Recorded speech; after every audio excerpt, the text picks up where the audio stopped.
captain this year, which is awesome to see. I mean, year two of the Buffalo Bills, when you got voted to be a captain by your teammates. I mean, what do you think that says about, I guess, how they trust you or what you mean to this organization?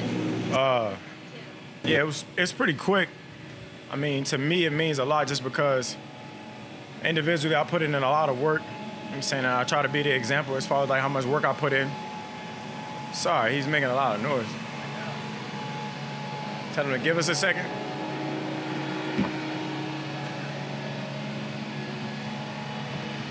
I put in a lot of work individually, but being a captain more so like a team thing. Like everybody feels a certain way about you as far as like how you carry yourself in your team and how you lead this team. So for me, just even last year, kind of like Deion Dawkins speaking on it on his behalf was saying like he felt like I could have been a captain last year, and it meant a lot to me then, and it means even more now just as far as being acknowledged by your peers, not only your peers, but your teammates, the guys that you ride for every game, you know, in practice, and the fact that they trust you. They trust you in the biggest moments, and they trust you on a daily basis that you're going to do the right thing on and off the field. So, yeah, I was happy. Some people questioned before you came here who you were as a teammate. Does that kind of give you some validation for people who doubted you, who probably didn't know you, just made assumptions based upon circumstances? Yeah, I mean, prior to it, it was fair for me just because coming from my old team, up to me, you know, I hate talking on old stuff, but up to me wanting to leave and wanting to go to another place, I was a great teammate. You know, it wasn't until I wanted to, you know, do something else is when I became a bad teammate. So as far as like when things are going good, you know, it's all good until it's not good. So for me, even then, I always try to play with a chip on my shoulder and lead my team the best way I know how. And kind of coming here, and I had a fresh start.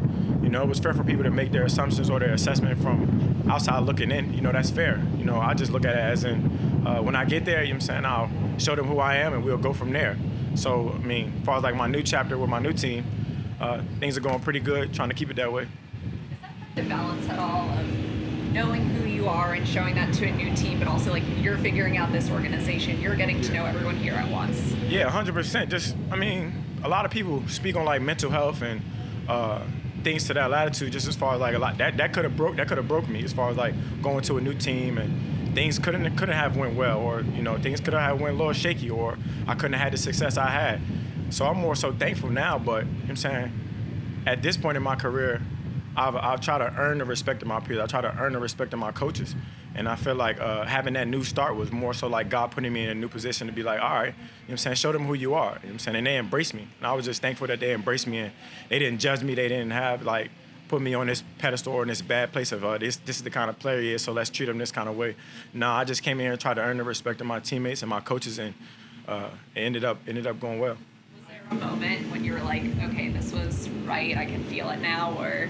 Yeah, I don't know. Like when I met Josh, like in that summertime, I kind of felt like embraced. But when I got around the team and you know training camp and then the first game and that kind of thing, after a couple games, I kind of felt like, damn, like it's kind of like my new home. You know, in the beginning when I was scared to be the redhead stepchild. You know what I'm saying? But now it's just like after those couple games, I was like, damn, like you know what I'm saying, this is my new home, and they did embrace me. So embrace the process, love the process, and enjoy your new teammates. Right now you're a captain, and anyone congratulate you afterward? We were just in the team meeting. They voted the day before, and then like not just like the players, but the coaches congratulated me, and like I was kind of taken back a little bit because I've never been in that role. You know what I'm saying? I've never gotten voted a captain. You know, to be my first time. So I'm embracing this new journey myself. You know what I'm saying? Try not to do nothing different, but more so understand that part of leadership is you need to be accountable. You know what I'm saying? Not only on the field, but off the field, and how you carry yourself. And I'm a guy that brings a lot of juice day in and day out. So I'm going to be the guy I am, and I'm going to just try to carry it that way. To clarify, and sorry, I don't know this. Were you a captain in college or high school or anything like that? In high school, but I mean, in high school, the best player would be the captain. So, as a matter of fact, I don't even think I was a captain then, but you had to ask my old coach. But, you know, this means a lot to me. This means the most to me up to this point. Why do you think now is the first time? I don't know. I didn't do enough of the right things. You know, maybe it was just a situation, or maybe, you know, even with my old team, we had a lot of older guys on our team, and I was pretty young. So, you know, I was at the right place at the right time. What do you feel like is the #1 attribute of a leader? For me, you have different kind of leaders. I actually was reading reading up on that. As far as like guys who are vocal, you got guys who are vocal, and you got guys who lead by example, and you got guys who do a little bit of everything. But for me, like a true leader is knowing your teammates. You know, you got some guys that you can scream at, you can cuss them out, and they'll react well. Then you got to know a guy that doesn't react well to that. A guy like Josh who has a lot of energy. You know, he's playful, but in a game as being a quarterback, you might have to have his back and just be like this. Let's all settle down. You know what I'm saying? Just take a play, your next play, your best play. You know what I'm saying? Because I like to get riled up too. Everybody does. You know, everybody has a lot of energy, but different people lead different ways, and being able to know your teammates and know what they need, that's a leader to me. Stefon, you mentioned the whole redheaded stepchild thing. Before you got here, were there ever any moments of self-doubt before you kind of felt, oh, okay, I blend in here. This is great? Nah, as far as like my confidence, I never lost my confidence. You know, and it's a thin line between being confident and cocky. Like, prior to coming here, I was just confident in my ability, and I knew what I could do, and I knew what I could bring to a team. But I had yet to put that on tape. I had a little bit of success, but statistically, my last year was my best year in Minnesota, and I was more focused on this next one, that last year. So it was just more so like believing in myself and understanding where I am in my life, where I'm trying to go, and what I'm gonna have to do to get there. So I'm kind of on the back end of that progress throughout my life, and just like going into this new season. We didn't get as far as I would like to go last year, so I'm more so focused on what things I can do better, how I can be a better teammate, be a better player, and just keep progressing. You were reading up on types of leadership? Yeah, I think it was Leadership for Dummies and stuff like that, like, or like little quotes on Instagram or quotes on Google, just as far as like, this was before I even got named the captain. You know what I'm saying? Like, I did a little bit of it last year too, just going on a new journey, being around new people, because I was around the same people for years. You know, we had pretty much the same team, so it was like I started all over again, and I'm saying I wasn't a young player. You know what I'm saying? I wasn't a rookie anymore. I was going into my 6th year. You know what I'm saying? So how could I be the best teammate I need to be up to that point? And it worked out. When a high-profile receiver goes from one team to another, there's usually a bit of a lag where they're not all that successful early on. What made the difference with you and Josh, you know, picking it up, especially without an offseason? We had this argument all the time in the receiver room, and we talk a lot of trash because we go, it's 70% Dave's, you know, the play calling. It's 10%, well, like 60 Dave's. I think Josh gets the other 30, and then I get this small portion of just, you know, right? I mean, but it's just them talking junk. For me, I feel like it was more so a tribute to everybody involved. Like, I got great quarterback play, MVP quarterback play. I got the line was protected, and we were in a predominantly throwing offense. And for a receiver, you want to be in that. You know what I'm saying? That's what any receiver's dream is. You want to throw the ball, you want to catch the ball. So for me, I just feel like saying what I said before, like I was at the right place at the right time. You know what I'm saying? I'm not taking all the credit. I was just getting open to catch the ball, doing my job. But my quarterback extending plays, you know, Dave's calling hell of a games, and, you know, the defense playing well. You know, it's a tribute to everybody. But for me, I was just doing my job. Stefon, did you get to talk to Tua at all this weekend in College Park? No, I didn't get to talk to him. I didn't even really see him. You know what I'm saying? I was on the other side. I think he was closer to the bench. I would have loved to talk to him, have a couple words before we played him in a couple weeks or whatever. But I love Tua. You know, even when he was at school, my brother had like a spring game or like an A-Day or something like that. And I think at the time Jalen Hurts was the quarterback, and we saw a little bit of Tua. And my brother was like, that's a really good quarterback as far as talking about Tua. And I was like, he looks good. I don't know. It was like, it's a warehouse over there. They got hell of a players, and he ends up in the league playing well. So that's awesome. Sorry. How'd the little brother do this weekend? He did good. He actually, it's crazy. I knew the little brother. He actually threw to me a couple years ago when he first got to Maryland. So to see him out there running, scrambling, and throwing the ball like this, he's gonna be good too. They got a nice little family. You know what I'm saying? I was like, my brother made it to the league. I was like this. They might got something cooking over there in the Tua family. What's the balance of watching last season while also using it as motivation or even an educational tool to learn from those experiences?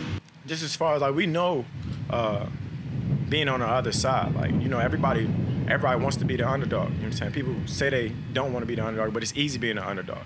It's harder when you're playing well and people know that you can play well, and then you got to live up to a standard of playing well each and every day, each and every game. So for us, you know, last year is over. You know what I'm saying? We can't translate those wins, but what we can do is take what we you know what I'm saying, from the good side of it and translate it to this year, and the things that we didn't do well, you keep it in the forefront of your mind. And we didn't do X, Y, Z well. Let's make sure that's one of a point of emphasis going into the year. And week 1, we can only start there. What is it that makes it challenging being a favorite as opposed to an underdog? It's just more so, like I kind of say, like accountability. Last year you don't have a lot of weight on you when you're the underdog. You just got to go prove yourself, and people counting you out, and that's what this game is all about. People like being like doubted, or like that kind of drives them. It's harder when you're not being doubted and people know you're good. So then you got to prove yourself all over again each and every day. Like for me, I gotta not only prove it to the guys next to me, I gotta prove it to the guys across from me, the guys on scout team, like, because they're trying to get better each and every day. And for me, I hate losing, so I wanna win.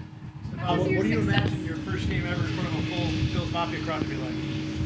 I can tell you a story right now. Last year in the playoffs, right, we had it was the first time having fans, and it was like Gabe Davis can tell you this story too. Like I had a play where as though, it was like a drive starter, and like I kind of like got into the crowd a little bit, and then I dropped the ball. Like I think it got tipped, but I dropped the ball, and I was like, yeah, I'm not going to do the hyping the crowd up. So I think they'll just get hype on their own. So I'm gonna just focus on the game. But I'm excited. I think it's gonna be crazy. It's gonna be loud. That's what people were talking about all week. Like, you haven't had a game with the fans. I was like, nah, I haven't. But I'm actually just focused because I can't. Obviously, I can't do both. How was your success More on the guys? field? Your success on the field led to more marketing opportunities off of it, whether it's Jordan Brand or stuff like that. What's that been like? It's been an experience in its own. As far as like playing well comes with a lot. You know what I'm saying? On the field and off, but. As far as like with the marketing and that kind of thing, I kind of let that stuff kind of figure itself out. I'll be focused more so on the football. I tell my agency, my marketing rep, and everybody involved that let me do my job. You know what I'm saying? And I'll make y'all job a lot easier. Y'all go do your job, I'll just do mine, and I'll stick to the football. But I try to get educational pieces along the way, but more so let me just focus on what got me here, not what, you know what I'm saying, the perks of it. You say that you guys talk a lot of junk inside that wide receiver room. How much competition goes on inside that room as well? Every day. Every day is nonstop. I got B's telling me he's faster than me every day. He gets more open than me. Then I got E. He doesn't talk a lot of trash, but I try to get E going. Like, come on now, you know what I'm saying? I need you to run a little faster, old man. And E looks great, so it's like he knows I'm being playful, and he's still like, no, I got you. I said, I'm just kidding, E. But you can tell he still got that dog mentality that he just got in the league or something. I'm like, it's a tough road. And then you got little Isaiah, but he's a hater, so he's not. You can't do no right in his eyes. And then you got like Gabe, and Gabe's a real dry, humorous, sarcastic guy. Where does that room's talent level kind of stack up where maybe you've been in the past? I've been in some good receiver rooms, as we all know. Like Adam Thielen's a hell of a receiver. I've been with like Mike Wallace. I've been with some guys. Cordell Patterson was a hell of a talent, like one of the most talented guys I've been around. So it's just. This room is kind of like a little older as well. You know what I'm saying? I feel like I'm an old ass man now, excuse my language, but I'm in year 7 and I got some older guys alongside of me and some guys that's trusted. So for me, it's a lot of talent. We got some young talent too. Gabe can do pretty much everything, and then we got Isaiah running around, so for me, it's a very talented group, and I'm gonna try to do my best to lead the group to where we want to go. You missed quite a few practices leading up to Yeah. the injury. A little worried, huh? No. Well, I'm just saying, everything good, or any kind of lingering pain or anything like that? Tell them that I'm hurting and I can't go. Bye.